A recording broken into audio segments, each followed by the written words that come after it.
என்னங்க இப்படி நாக்க கடிச்சின்னு தூங்குறானேன்னு பார்க்காதீங்க. இந்த தூக்கத்துக்கு பின்னாடி ஒரு பெரிய கலவரமே இருக்குதுங்க. இன்றைக்கி காலைல எங்கள் வீட்டில் அமாவாசை நோம்புங்க.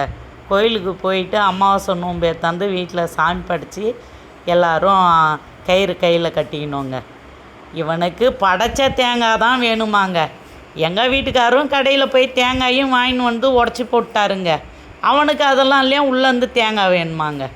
இது மட்டும் பார்த்தாதான் அவன் என் கையில் இந்த நோம்பு கயிறை பார்த்துட்டு என் கயிறை பிடிச்சி அவுக்குறான். அவங்க என்னவோ புதுசாக அம்மா கையில் கட்டிக்கிறாங்களே, நமக்கு கட்டலையே அப்படின்றான். என் பொண்ணுக்கிட்ட போய் அட்டகாசம் பண்ணுறான். அவள் கட்டிக்கிறாளேன்னுட்டு எங்கள் வீட்டுக்காரர்கிட்ட போய் தொல்லை பண்ணுறான். இதையெல்லாம் பண்ணது பார்த்தாத நாங்கள் எங்கள் மாமியாருக்கு நோம்பு கயிறு கொடுத்து அனுப்புறதுக்கு பையில் வச்சுருந்தோங்க. இந்த பையப்பிள்ளை எங்களுக்கு தெரியாத பையிலேருந்து எடுத்துன்னு போய் பெட்டில் வச்சுன்னு உக்காயினாங்க.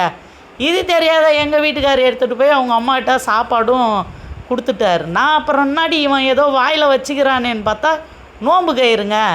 அப்புறம் ஃபோன் பண்ணி அவனுக்கு ஒரு நோம்பு கயிறு வாங்கியாங்க. அப்படி அவனுக்கும் கட்டணுன்னு பார்த்து அவன் நான் கிராய் காட்டுறான். அப்புறம் கட்டிக்கின்னு அவன் எப்படி உக்காங்கிறான் பாருங்க. கட்டின பிறகு தாங்க அந்த பையன் கம்முன்னு உக்காஞ்சானே. என்னங்க பண்ணுறது அவனை வச்சுக்கின்னு.